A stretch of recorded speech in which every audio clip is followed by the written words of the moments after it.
You're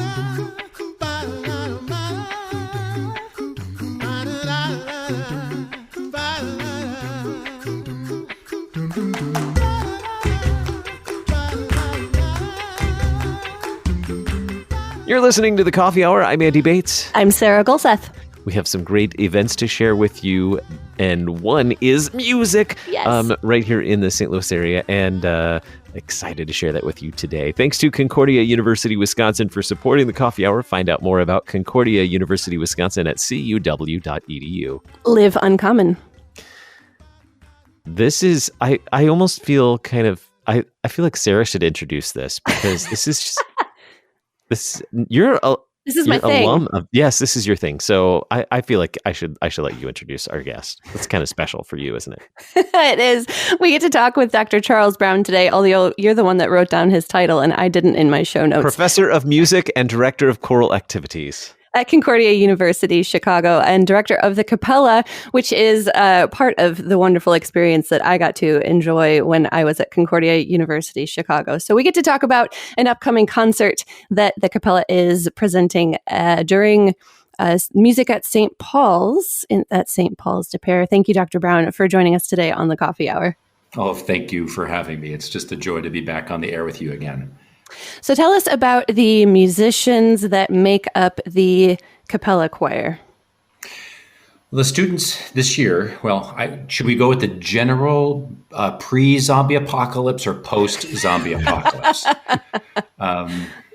Because, actually, in general, the students that are in the Kapelle, it's a mix of music majors and non-music majors. So you would get, primarily our music majors are training to be music teachers, and also students who are getting a general music degree, which would also translate into director of parish music, but also just for a wide variety of musical experiences that would make them think for future musical pursuits in the workforce. But then there's also a nice size of students who are elementary ed, pre-sem, DCE, a whole variety of majors that we offer at Concordia. So the ensemble is open to all who show a love of singing. So, and there are even some people who show up to campus and go, I sing. And so I give them a voice placement hearing, and I hear, you've got it. God gave you a voice. Let's go. And so they find themselves really changed, actually. And they become some really fun members of the ensemble. Mm-hmm. So tell us about the upcoming concert this Sunday, March 7th at St. Paul's de Pere. Tell us about some of the selections chosen for this concert. Oh, wow. This year, unlike any other, we've had to design programs. I always like to program concerts with a theme in mind. And how do you encapsulate a year such as this? So one thing I always gravitate towards is about Christ being the light that no darkness could overcome. And it's amazing in how many iterations that program can take shape, particularly throughout the many phases of life that people are experiencing right now. Exactly 1 year ago, I'm not exactly answering your question, but I have to give a little bit of context. The idea is that In Due Season is the title of the program. And so people are suffering on so many levels, whether it's just the main pandemic that we're facing or the secondary issues that are associated with it, whether it's fear, depression, anxiety, you name it. People are experiencing it, and they're experiencing it at all levels of life. And so I'm thinking, how do you design a program that does that? I could use the blues analogy. Originally blues was designed that you sing it and afterwards you feel better. And so music has its own therapeutic qualities. And you could even see it when David was playing the harp for Saul. And so I was thinking about how all this music can do that. So the ensemble came back in the fall. Well, primarily, we had about 20 some students return this year with the Kapelle because we had that high flex situation. So we were doing some remote learning and we had ensembles, we're in person. And so not everybody was able to return to campus this year. And a lot of people haven't sung since last March because we were on tour near the end when the national emergency kicked in. And so we were sent home. So we prepared a program that was helping us actually rehabilitate, because without singing for several months, we had to start from somewhere. And by the time we got to lessons and carols in December, it was really, they were really starting to hit their stride. And so this semester, we've had to design our program that focuses on, like I said, in due season. So let me see if I can give you a couple of examples that we're featuring. We're featuring some of the stalwart pillars, composers of Concordia. So Paul Bowman, Richard Hillard, and of course our ever beloved, recently sainted Carl Schalk.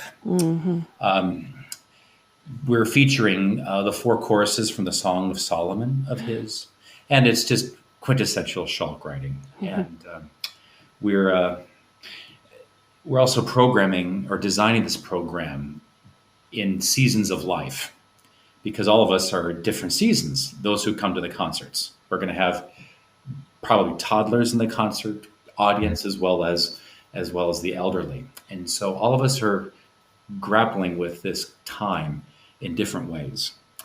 And so with the Songs of Solomon, with Schalk, I hear springtime, and so that makes me think of the resurrection. And so we can't help but after Schalk, we have Johann Sebastian Bach. And Sarah, I think you were in the Kapelle when we performed this last. It was the Cantata 6, Bleib bei uns, denn es will Abend werden. Oh, it's one of my favorites. Yeah. We annually sing at Grace Church, where we sing in the Cantata series, and we're slated for the Easter season. But it just fits, so all of this is that what we sing about is always about the resurrection. And we get the opening sentences in the evening prayer, right? Stay with us, Lord, for this evening, and the day is almost over. So that takes us to the Gospel of Luke. And so that fits any time of the year, not just Easter. And so I could go on and on about Bach and how this cantata itself, even though it's Easter, so this is originally composed at a time when it was Easter 1 and the Monday after Easter. And yet Bach programmatically has this music that kind of sounds like a downer.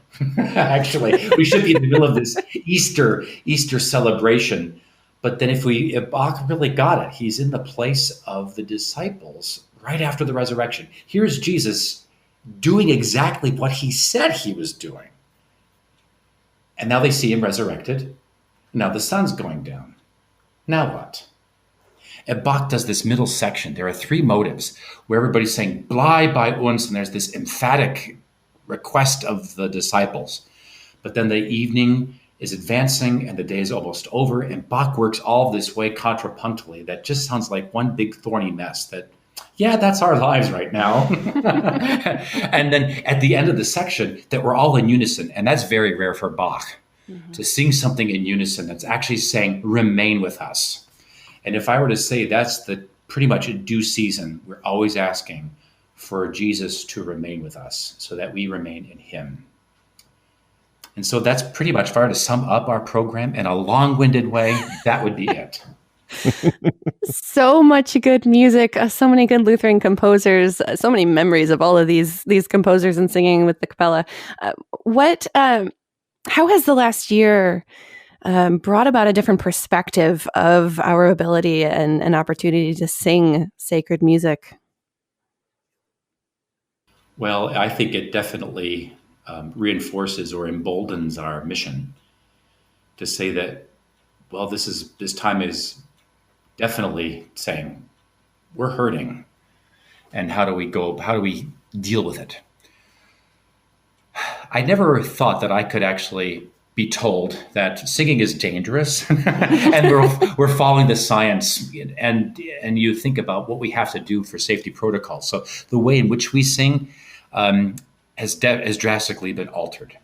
We have to be, according to the Illinois guidelines, we have to be 10 feet apart. We have to be masked. We have to rehearse a half hour, take a 10-minute break, and let the space mitigate so the air is neutralized. or we just change locations every half hour. So it's definitely been a slower process of changing the music. But I hear the way in which the students sing. It's very, there's a change in them. They really desire to be together and singing about the resurrection, because there is a vulnerability that everybody's feeling right now, where they're just saying, okay, I have to behave this way, I have to do this, I have to do that. So, because there are students who are just very careful because they might go home to family members who are vulnerable. And so we have to be careful of that. And there's some people who don't feel any restriction whatsoever. And they're saying, let's go, let's sing without a mask. So we have to pull it all together. And so I know I'm not necessarily answering the question directly, Sarah, but what hasn't, I mean, in some ways I'd say it hasn't changed, that the mission is still singing about Jesus and what Jesus does. And so I'm hoping that that is clear when the audience listens on Sunday. There's so much that goes into this. So the concert, the Concordia University Chicago Kapelle is singing this Sunday, March 7th, 4 p.m. at St. Paul's de Pere. Is this part of a spring tour? Will you be visiting any other sites as well? Yes, it's not our typical 10-day tour. So we have 4 days total. So St. Paul's de Pere on Sunday, and then the following day, Monday, we're going to be at Trinity at Altenburg at 7 p.m. And so those are our 2 concerts. We'll also be singing, doing a choral exchange with students in the choir at Saxony Lutheran in Cape, and at the Cape. And then also we're going to be at Christ Our Rock in Centralia. So it's simple, but it's enough for us to, it almost feels like a fall tour itinerary of sorts. And our tour manager, Rachel Leininger, she is doing a yeoman's work of preparing not only our tour, but also the Wind Symphony's tour, because they're going to Wisconsin for their trip. And so she goes with us for 4 days. Then she has to get rapid tested. So she's cleared to go with the Wind Symphony for the second half of the spring break. And so she's just been tireless in her efforts of getting both ensembles ready. You can find out more about the Concordia University Chicago Kapelle concert at St. Paul's de Pere at stpaulsdepere.org/music. There will be a link there to sign up as well to register for the event, stpaulsdepere.org/music. Dr. Brown, thank you so much for sharing with us about this wonderful upcoming concert and the great music of Kapelle at Concordia University Chicago. Thank you very much. I appreciate the time. You're listening to The Coffee Hour. I'm Andy Bates. I'm Sarah Gulseth.